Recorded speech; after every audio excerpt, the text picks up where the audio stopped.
Festiie fam, the time is now. Festival goers unite.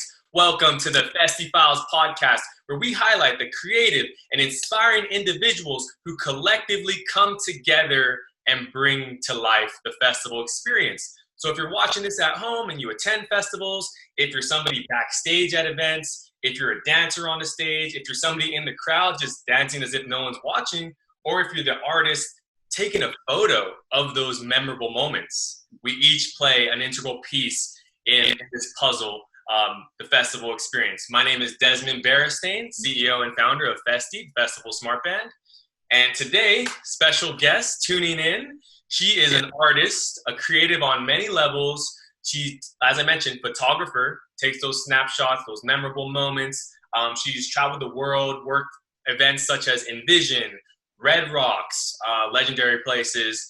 And honestly, I'm just going to say her art, I believe her art transcends the elements of nature and technology. And she has, amazing innovative series like Electric Desert. And we'll get into that in a bit. Awesome person, awesome vibes. Everyone, welcome Jess Bernstein. Jess, welcome to the Festiie Files podcast. Hello, thanks for having me. Your smile is contagious. And the first video I watched, I'm like, this guy's my man. That's awesome. That means a lot. Yes. I mean, like I said, that's kind of why we're doing this. Energy is contagious.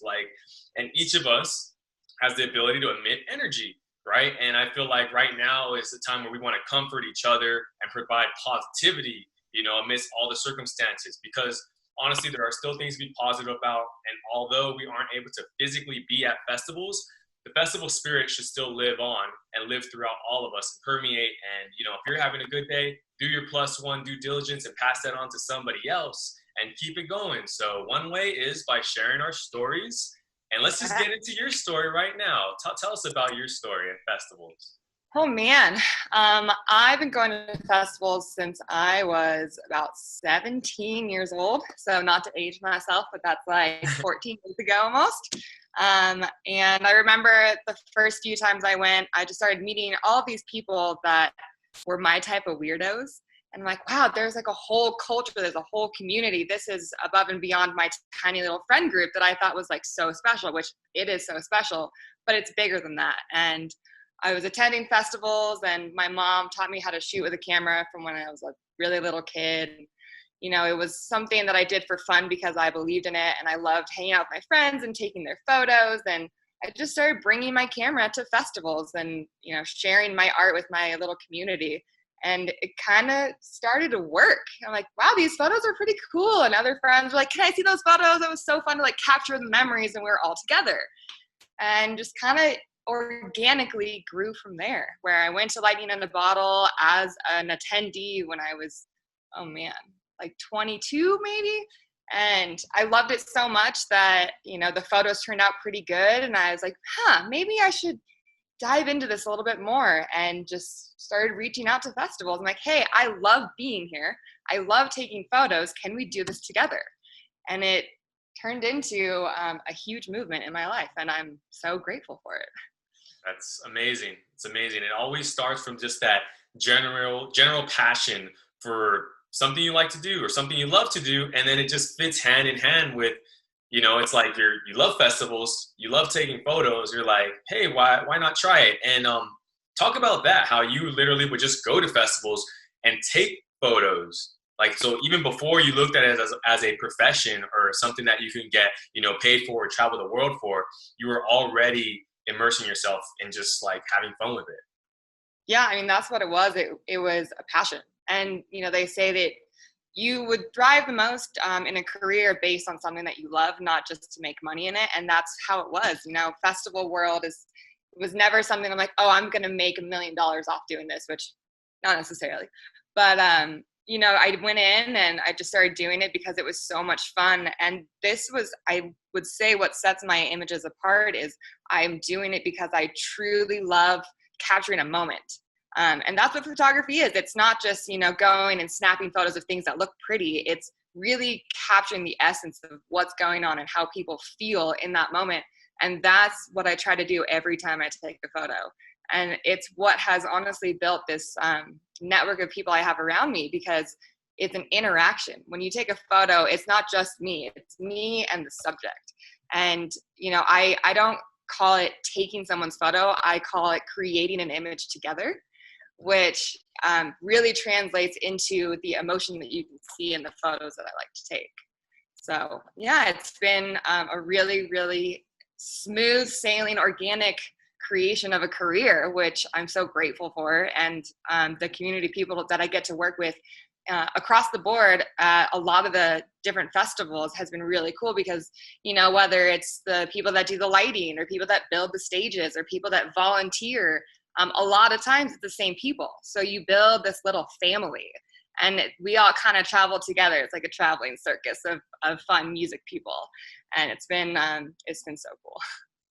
Yeah, it's amazing. Like you mentioned it, your energy is part of the photo, meaning you have to be vibing to bring out the best out of whoever the subject is. And that's something I noticed, like even with our company, when we started first just getting out there and interacting with people, getting testimonials, asking them, how do you guys stay together at festivals and all that, and then introducing our product, we had to make sure that we were bringing that energy as well. And I've noticed that with good photographers, good videographers, just good creatives, they emit that positivity off top. They kind of set the tone, and they're really good complementary pieces to, the beautiful moments and times that are going on. And then it makes something even more beautiful.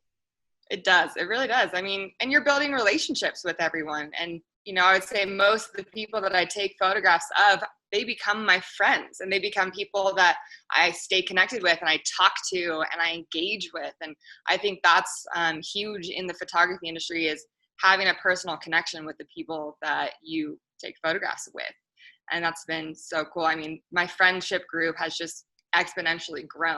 Mm-hmm. And it's been really nice too to, be at festivals and, take a photo of someone and their friend comes up and it's like, hey, I know that you took a photo of my friend. And like, do you think that maybe we could take a photo together? And it stems off and it doesn't end. Yep. And it's just so cool to be in the forefront of all of that. And yeah, I mean, I'm not going to lie. I miss people. I miss hugging people. I am quite a hugger. I think intimate connections like that also make a great photo. So, I mean, like virtual hugging. God. I'll give you a virtual hug. Thank you. Also, I love that disco ball. I know we're twinning right now. Yeah. See, there it is. The vibes. Yeah. Magic is happening. The vibes. And you mentioned it, like you just said something beautiful. Hopefully I'm not too laggy right now.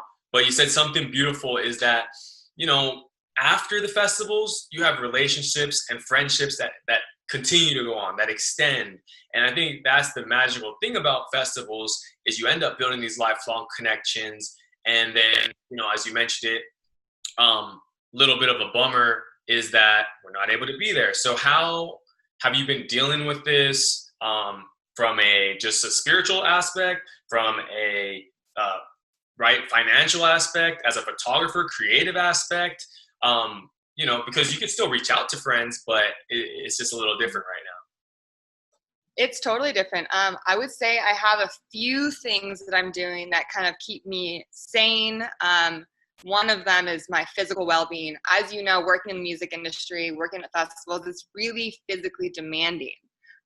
You're shooting from sun up to sundown. Well, I guess almost 24 hours a day, it feels.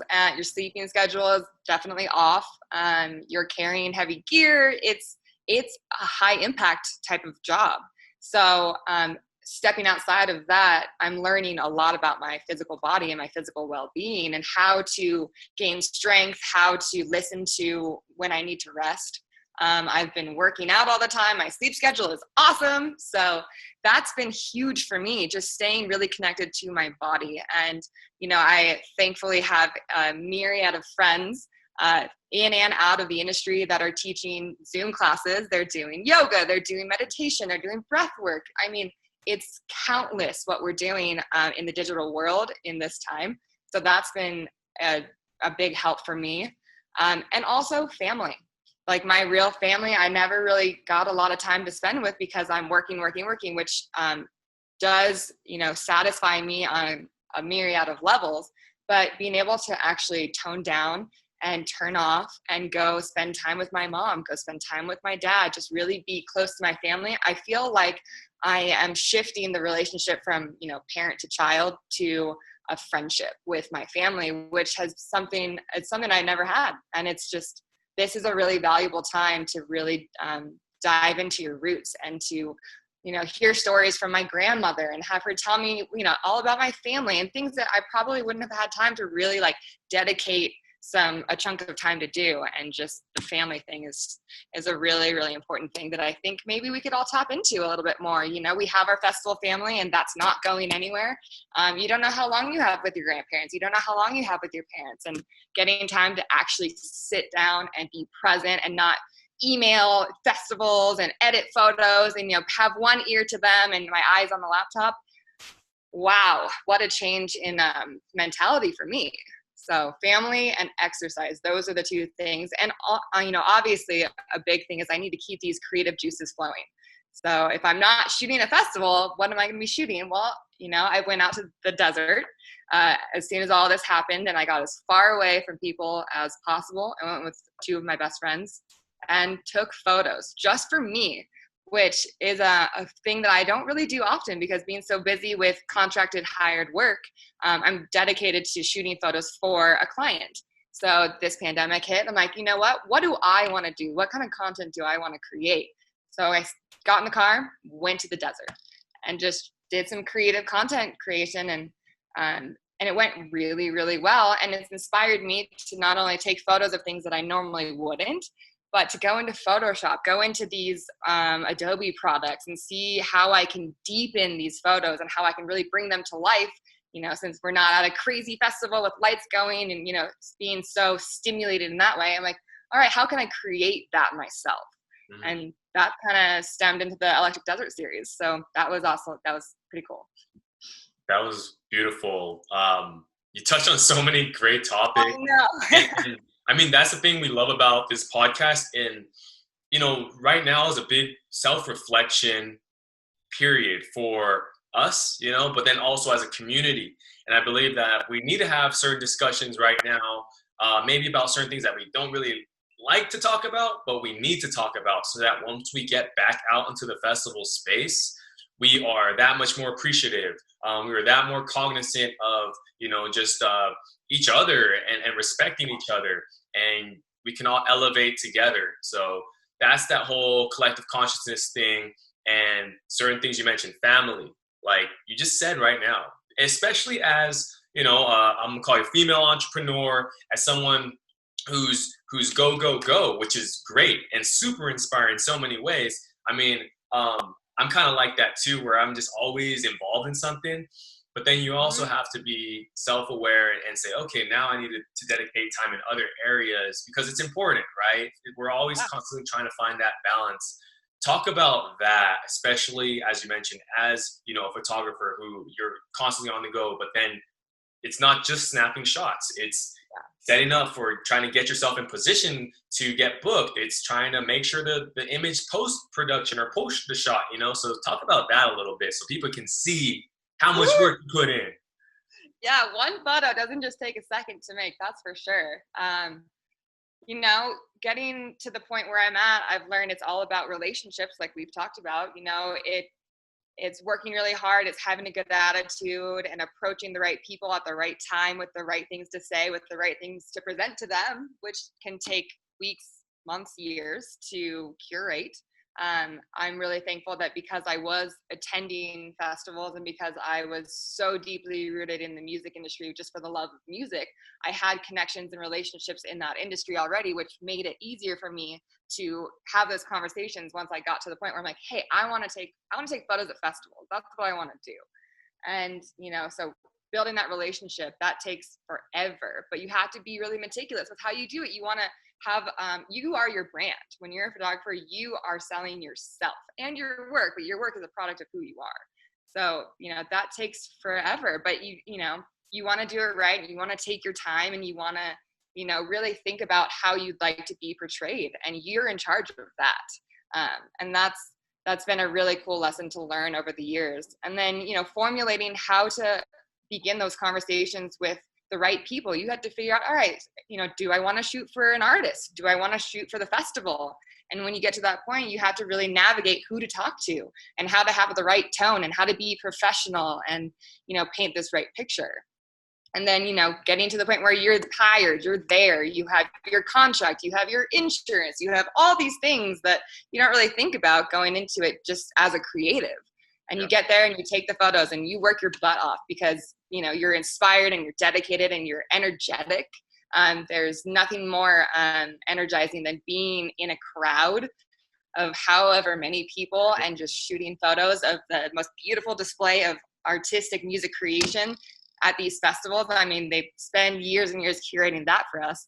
So you go in, you shoot the photos, you're expelling all your energy into the people beside you and in front of you. And that's a lot of work, but it's the kind of work that I want to be doing. And, you stay up late and you look through your photos and let's say I take 10, 15,000 photos at a festival, I'll probably whittle that down to 300. Wow. Which on one hand, it's funny to think that I have all of these, hidden gems in the archives that may or may not see the light of day. That's a part of the process. You have to accept that not all your babies are going to turn into something. They're just going to be what they are. And it's up to you to really pick and choose what comes to life.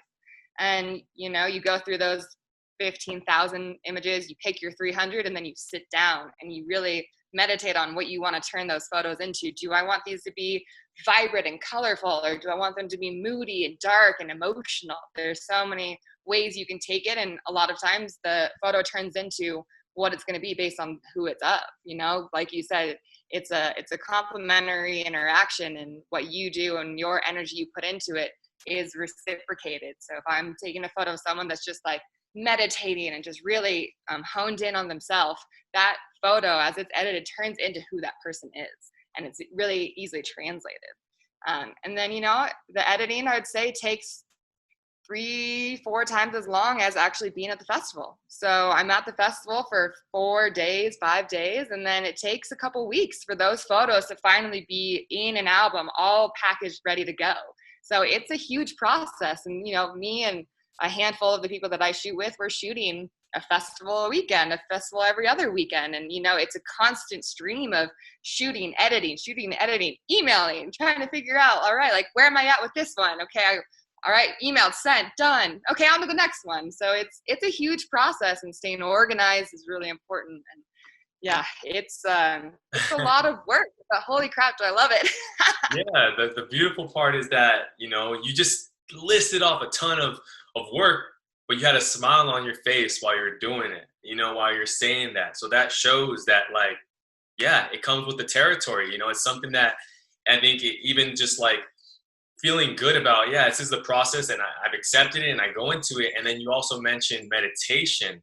How does meditation play a role in your art and then also just in your everyday life? Because if you're constantly creating, I mean, meditation does probably give you that one sense of stillness, of being in the moment. Talk about that.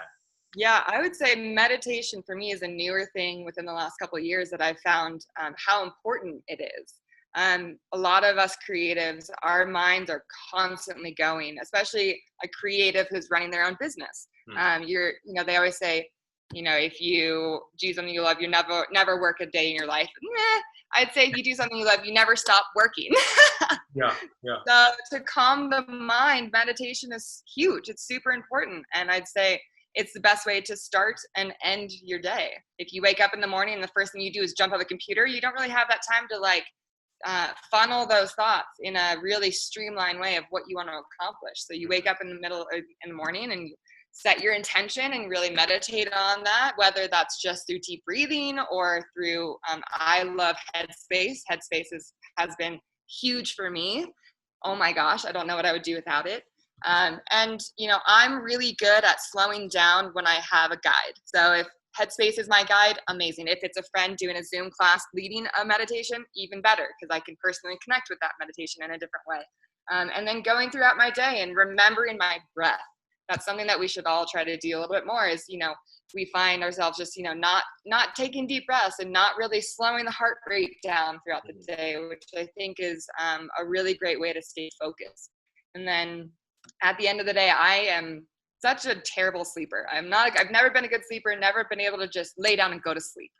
Because again, I'm constantly thinking of what should I do tomorrow? Did I get everything I wanted to accomplish done today? So Headspace, God, amazing. I should donate a little bit more to Headspace. Thank you. Yeah, shout out to Headspace. Shout out to Headspace. And then you just mentioned it, like so many people are taking on to Zoom or video chat, and there's honestly there are a lot of resources right now, whether it's a dance class, whether it's guided meditations, whether it's a podcast. Like, get out there and search for what it is, because I have the same thing. Like, my mind's racing. I'm in this project, that project, this project, and it's great. Like, it feels cool, but sometimes it can get a little overwhelming, and it's good to just kind of, okay, start by breathing. Oh, okay, cool. And then sometimes you'll even, as you mentioned, like, you're looking at 300 or hundreds of photos, or maybe thousands of photos, and just getting into that breathing motion allows, and then there's like this pathway just aligns, and you're like, oh, that one, this idea, and then things come together in a way that if you weren't meditating, it probably would feel a little more forced. Yeah, and there's a lot of different forms of meditation, and I think that we're all such different creatures by nature.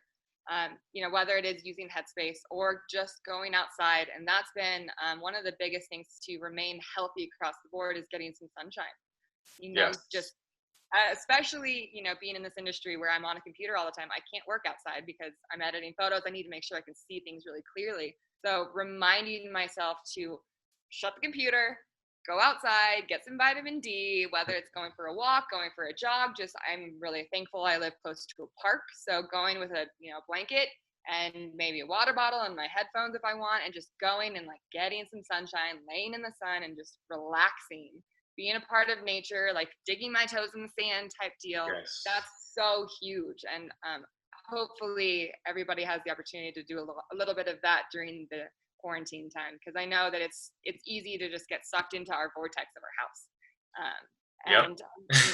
Not being able to have our routines, or I actually love running errands. So not having that as a thing that I can do easily right now, my errands are now for myself. All right, I'm going to go walk around the park. I'm going to go ride my bike. I'm going to do something and get my sunshine. And thank God it's not winter, because that would suck. I'm right there with you. Like, I mean, you're a breath of sunshine, just saying. Like, it feels so good hearing somebody just, emit that energy and radiate at that high frequency, especially, like I said, amidst everything. But there are so little things we could do. Like, all right, I'm going outside for 10 minutes. I'm going to look up, take in the sun's rays, send some type of positive thought out there, and we have to do that, guys. We can all do it. Do it. Yeah. Talk about, so how has this transition been for you personally?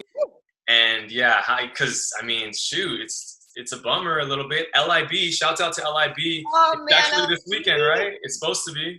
The biggest thing that I'm missing is my team. I shoot these festivals, and I'd say most of the time the core shooters are all the same, and they become family, and we have our little team, and we love each other, and we help each other, and we encourage each other and inspire each other to dive deeper and shoot more creatively. And I miss that so much. What's cool about this time now is we can all still communicate with each other, and we can all still encourage each other from afar.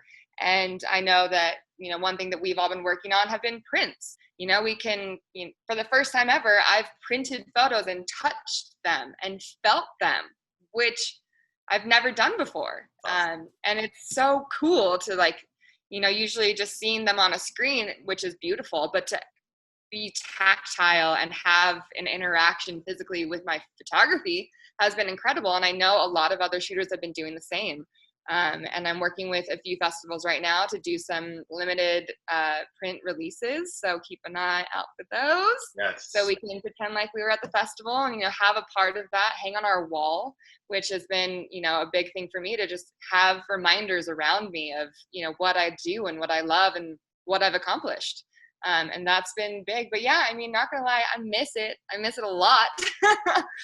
Right there with you. We're right there with you. We're all in this together, and you mentioned it. Like you can work on certain things within the craft, right? Like you're actually feeling the print. Like that's a whole new sensation, whole new experience, right? Yeah. Let's talk about your art real quick. So let's get into it. What's up with Electric Desert, and then you have other collections. Just walk us through, because honestly, everyone, if you go check out her Instagram, which we'll list it, I think it's at Jess Bernstein Photos, right? Yeah.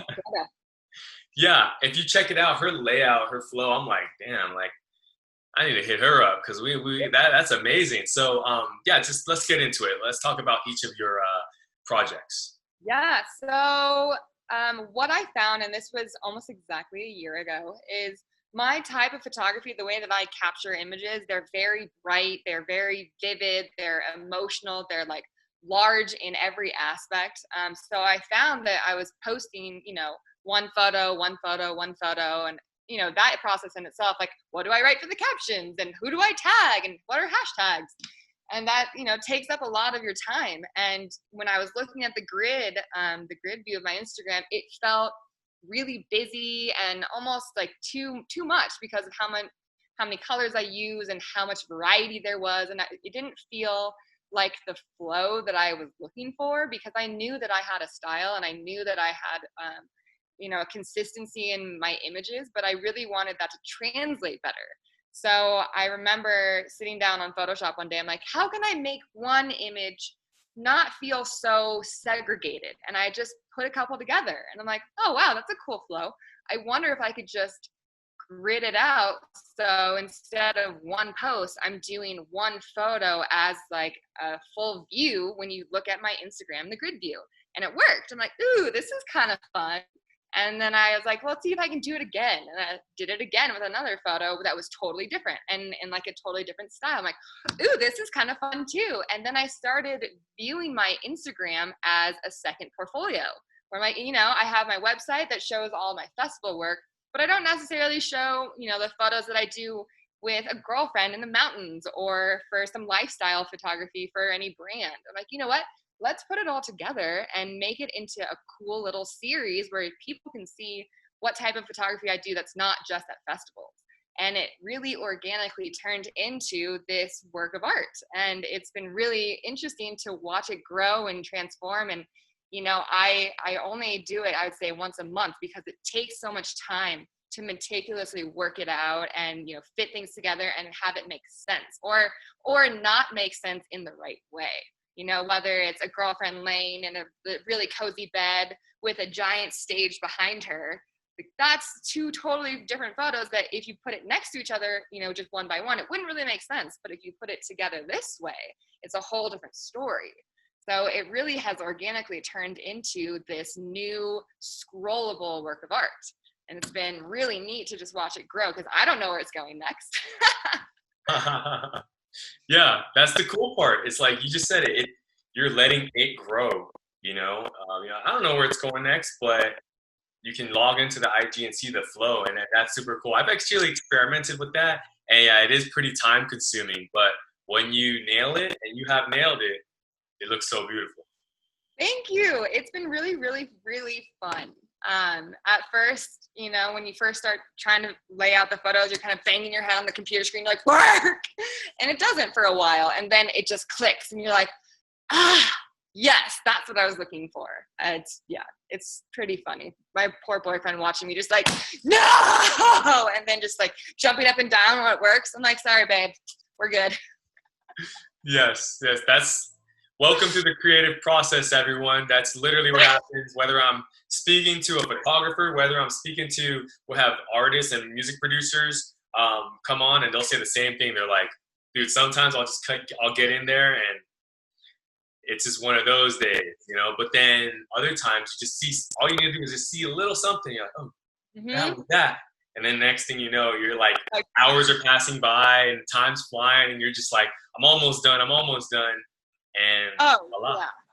Yeah, the nice thing too about it is across the board, Instagram can be really energetically consuming.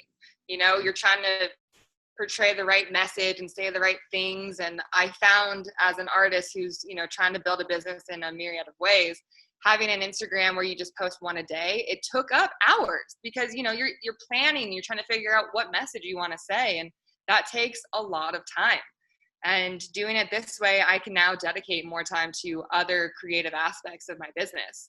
So that's been a really great shift that I'm thankful for, which also takes me to the desert series that I just did. Yes. And that is something that I've had in my mind for a really long time, but I've never really had time to just remove myself from the festival schedule and go out and create just to create. And, you know, I've always had an obsession with bright colors and vivid lights and movement. And how can I create movement in a photo that's maybe not actually moving? And that led me to creating that content that I just released. And it was a really cool thing to release a print series. And it's like my first little print baby. And it's been really great to share that and to know that I have art that I created in my friends and people that I don't even know in their homes. And that's just, it's so humbling to know that you can create something and share that with the world.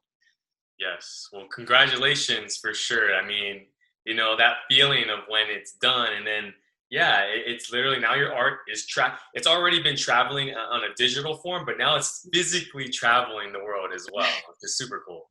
Yeah, and you know, I would say that this time has been really great for artists across the board to just create content. You know, I'm seeing a lot of photographers doing the FaceTime portraits. I mean, it's beautiful to see people still connecting and still creating art, you know, just a little sidestep from what they're normally used to photographing. And, you know, I've been inspired a lot by just watching other people shooting content that you could only shoot right now, you know, whether it's capturing the mood of the empty streets or, you know, doing the window series that I've seen some photographers do where people are hanging out the window and like, this is where I live now. This is the only place I've been, you know, like you can feel it. And I think that's what photography is. It's translating a feeling from another time. So yeah.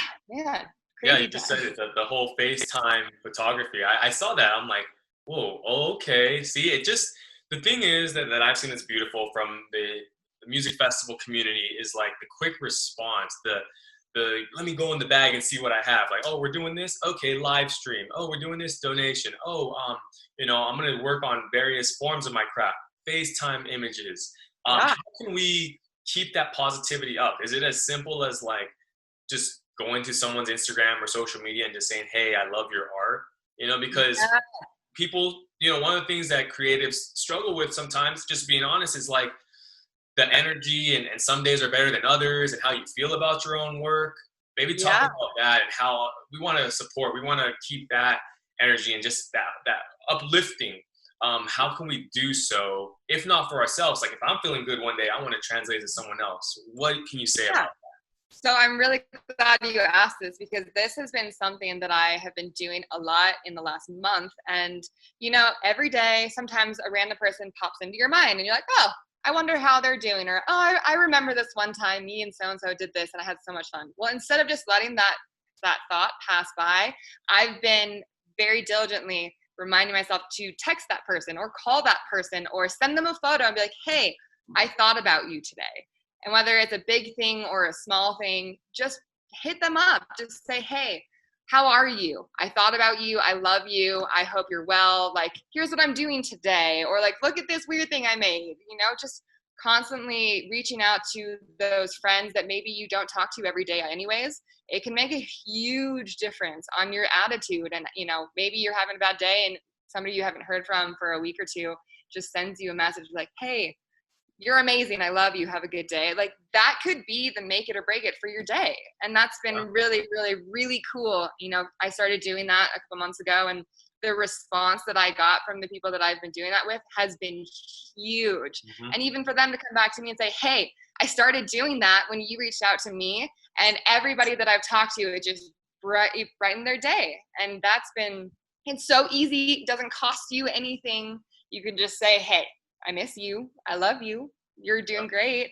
And then from the artist perspective, working in the music industry, we are all pretty much out of work to a certain degree. So sharing other artists' work is another thing you can do for free that can make a world of a difference. If I see someone post something along the lines of, hey, my friend just made this new line of clothing, look at how cool it is. If it's somebody that I know sharing about it, I'm probably going to go look at it because I love that person. I love their style.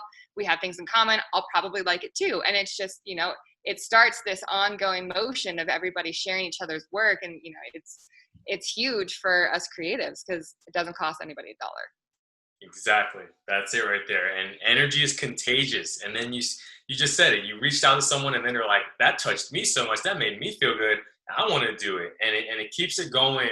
And you also mentioned, like, look at this weird thing I made. Like, there's something to be said there because we're all at home. And like, for example, I have this little DJ setup behind me. Yeah. I'm not going on any world tours anytime soon, or I don't have any plans on doing so, right? But it's like just trying things. Like everyone has an idea or some form of art that is just kind of cool to them. And right now is the perfect time to just try it. Don't set an expectation on what it should be. Like just exploring, like if that even makes sense. No, explore different creative aspects. I mean, I'm going to be vulnerable here and I'm going to show you some things that I've made. Yes, love it. Again, it's not to make money. It's not for any intention other than I want to do, like I said, being tactile. It's a new thing for me. I want to touch things. I want to create things. Obviously, we have to wear masks nowadays. So I decided to buy my own fabric, dye my own fabric, and sew my own masks, because if I'm going to be wearing something, I want to wear something that I created, that I identify with, that I'm not like putting it on and being sad about it. So I made these cute little masks. I don't know if you can see it, but I tie-dyed the fabric. I put a little rose trim on it so it's nice and cute. Beautiful. I'm like, why not? And then I went even a step further. I'm like, I'm going to make a bandana because sometimes I want to wear a bandana. So I'm like, cool. Gonna make one of these. Wow. Why not? I'm not trying to make my million on sewing masks, but I think it's a cool thing that I can just do for me, because what else am I really gonna do on a Tuesday at 12? I don't know. Well, those are beautiful. Thank you for debuting it on Festiie Files. That's a Festiie exclusive. We always love it. And it's so funny, like how you mentioned stuff like that. Like you just got creative. You're like, hey, I'm just gonna do it. You shared, so I'll share a story on our side about, what was it, like a year ago, we were going to go to a festival, and I was like, hey, let's make a bunch of Festiie bandanas. So we had like these Festiie bandanas in different colors and stuff, and then we actually didn't end up really passing out as many as we thought, because we were just focusing on like kind of making sure that the product was working and stuff. Right. And then a year passes, and then now it's like everyone wanted bandanas, and we're like, dude, we have like a box full of that. Like, I got you. Yeah, so we're like, let's start doing giveaways and pushing these bandanas to send them to people. And it's just like you said, it's just about pushing that like just trying creative things and seeing what's around you, and then putting your own little beautiful touch on it. So yeah, and it's been cool to watch a lot of my friends really getting into cooking. I've never I love food, I love cooking, and I'm pretty dang healthy, but I've never really dedicated my time to being like, all right, this next dish I'm going to create out of thin air. But watching my friends do this, I'm like, ooh, I'm going to cook. I'm going to make something cool. It's going to be healthy. It's going to be pretty. It's something that, if you would have asked me 6 months ago, do you think that you would be dedicating a lot of time to creating new dishes? I'd be like, no, you're weird. And then flash forward, here we are. I'm like, all right, what can I do with this sweet potato? Exactly. I mean, exactly. It happens. And, looking into the future now, right? 6 months from now, fingers crossed that we are being able to attend festivals or events. But most importantly, whether it's 6 months from now, whether it's a year from now, we want to make sure that when we go back, like I said, we're all elevated, and maybe talk about what do you see for the future of festivals, shed some light on that. Because, we all are crossing our fingers. That's it right now that I can see. Yeah, I thought about this a lot. I'm sure many of us have in the industry, what it looks like when they do come back. I think there's going to be a couple of really big shifts. One is the appreciation for your time there. I would say a little less time getting fucked up when you're there and a little bit more time like connecting with why you're there, because anybody can party anywhere that they are, but being at a festival is a really sacred place to lose yourself and find yourself. And I think that it's going to be on a whole different level. And, I can imagine they've had time to craft some outfits. So their festival outfit game is going to be on point. Really looking forward to capturing that. Cannot wait. And there's just a lot of innovation that's going into how the festivals are going to work and run, and just reconnecting with your crew. And one cool thing that I've really thought about lately is the rave scene. We have a lot of different demographics of festivals. We have like the Coachella type people, and we have the Lightning in a Bottle and the Envision, more, ethereal and spiritual. And then you have the rave scene that's very, I would say a little bit younger, but they are the most connected group of people I've ever met. They have, their rave family, and that's a real thing. I think that the idea of a family outside of your blood family is becoming deeper and more rooted and more real. And I think it's just going to bring people more and more together. And I think we're going to see a lot more just working alongside one another in a different, more blended and beautiful way. It's going to be a really cool time. It's not far from now. Whether it is this fall or it is next summer, I don't think it really matters. But, I would say the longer it is, the more we're going to be excited to be deep in it again. Exactly. And you just mentioned it, like a deeper appreciation, and shouts out to all the different, forms of festival goers, right? Yes. Like from the rave side. And I love all of them. All of them. In all of them. We're all in all of them. Yeah. Raver family. Yeah. Super inspiring to see that real family connection, like literally going above and beyond to like make something happen with a family. It really is. And that's super inspiring, right? Now, the other side of things, that as you mentioned, the Envision type, a more ethereal, in the nature type of festival goer, check out the trail they leave behind them, because there is none. They throw away every piece of trash. You're not dancing on bottles. So like everyone within the community, look at how others are doing and be like, man, that's inspiring. Because if we can get everybody doing stuff like that, everyone treating each other like family, everyone being conscious of, the trail they leave behind them, that plus one mentality, like that's what's going to elevate us all as a whole. And that's what we need to do, especially if we really love the culture and we're at home right now, like, I wish I could be there. Well, if you really wish you could be there, what are you going to do to make sure the next time you're there, someone else might be their first festival could smile and be like, man, that looks cool. That's why I like festivals, right? And it's doable. Yeah. It's so doable. It's accessible, and it's, you don't have to have two different ways of life. You can, keep your practice at home the same way that you do at a conscious festival. And huge shout out to Envision Festival for being in the front line of that for a decade. It's been a sustainable festival since they began. I never saw a plastic water bottle being vended. I've never seen anybody throwing trash on the ground, because people come with the intention to, leave it better than you found it, which is not hard to do at all. You just have to decide that that's how you want to live, and that's the type of community you want around you. And it's right there in front of you. And Envision has been really pivotal for me in that sense. They taught me what sustainability means, and, how to think about things in a different way. And, the people that they bring in to do workshops and talks, Paul Stamets came this year and he did 4 talks. Holy crap. Mushrooms are the future. They're the past, present, and future. And thank God I love mushrooms. I know it's an acquired taste for some, but they're so good. Yes. All of them are so good. Yes.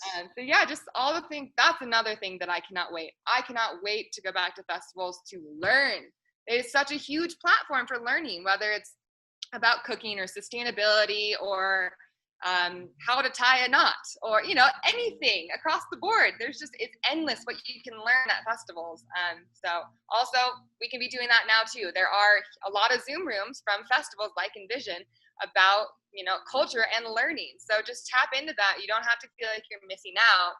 because you're not physically there. It's still possible to keep learning just with your screen.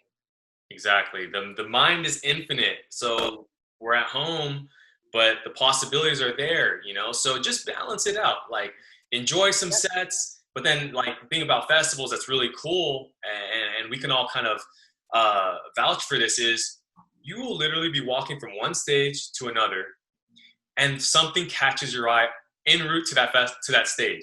So like whether it's another roar of a crowd from a different direction, from a totally different genre of music where you're like, I don't know what that is, but I got to go check that out. Or whether it's someone that's teaching a cooking class and you're walking and you're like, oh, she's actually talking about something that I really want to learn. So let me stop by for a couple minutes. Absolutely. Yeah, right?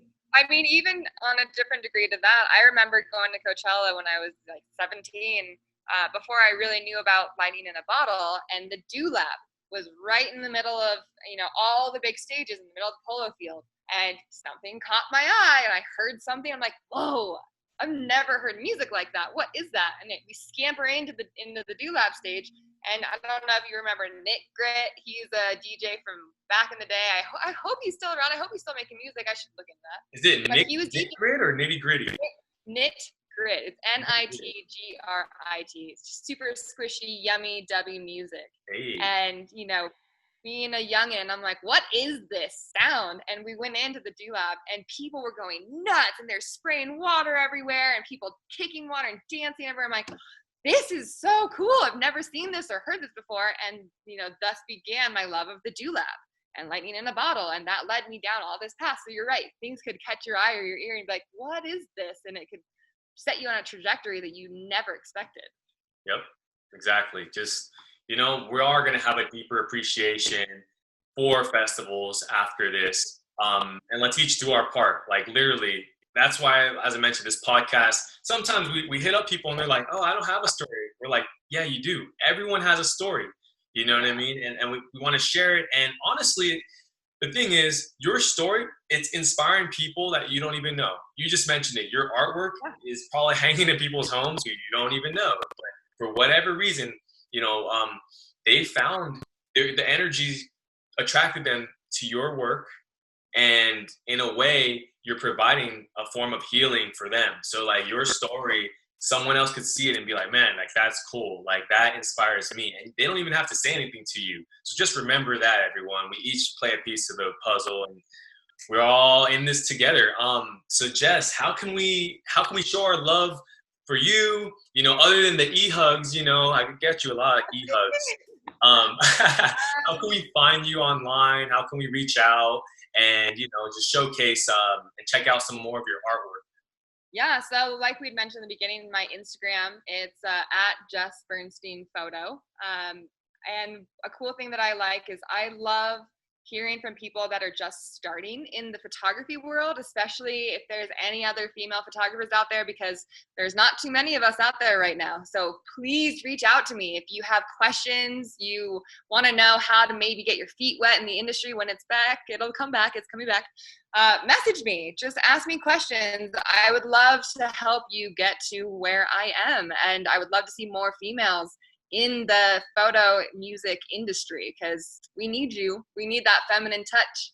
Yeah. So yeah, send me a message on Instagram, or if you want to see my babies, my print babies, you can go to www.jessbernstein.com. There it is. There it is. And she just mentioned it. Females, just in general, you know, you guys are the future, straight up. You're the present, the future. I've seen so many females killing it. Actually, one of my friends, her name's Keiki. She's a photographer she's a photographer as well. Who's trying to help me decline that? And I had her on the podcast and she was sharing her story too. And she mentioned it's a lot of sacrifice. I see her at festivals. I already know, because I'm like, all right, let me get my 10 seconds in with her, because it's literally only 10 seconds. Talk about that real quick. Like, because when you go to an event, you're in work mode, right? So you have to balance it out where you're loving, you know, the experience, but your antennas are out and you're reading energy going and looking for that moment. So if you run into friends, you have to just quickly, give them your love hug, send them there, and then they gotta let you be on your way. It's nothing personal. It's just, yo, it's showtime. We're all out here getting it, and you want that 1 second shot where it could happen. I know. Yeah, you have to be really quick on your feet when you're shooting. And like we had all talked about, we have so many friends that attend the festivals or work the festivals. So, you always want to give your attention to 20 different places at the same time, especially when you're working a festival that has 5 artists playing on different stages. So managing your time and your energy is really important when you're shooting. And, I'm really thankful that the people that I typically travel to the festivals with, that are my crew that I camp with and, on my downtime do spend the majority of my time with, they know when you're in work mode, you just got to say hi real quick, hopefully get to snap a photo of them in action, and then continue on my way. And they know that probably in an hour or in a half hour, they're going to see me pop up again and be like, hey, how are you? Nice to see you. Did you drink water? Okay, cool. I'll see you in an hour. Yes. You just said it. Look out for each other, understand each other. And honestly, if you see someone doing something cool, compliment them. It's that simple, everybody. It's that simple. So, yes. All right, that's it. I think we covered it. As I mentioned, you're a breath of sunshine. Everybody at Jess Bernstein Photos, right? Or the .com. We'll post that in the description as well. My name is Desmond Bernstein. And let's get our boogie down. We got our disco balls. We got to get back to our disco balls. Festiie Files. Everybody, peace, love, unity, and respect. We'll see you next time. Thank you so much.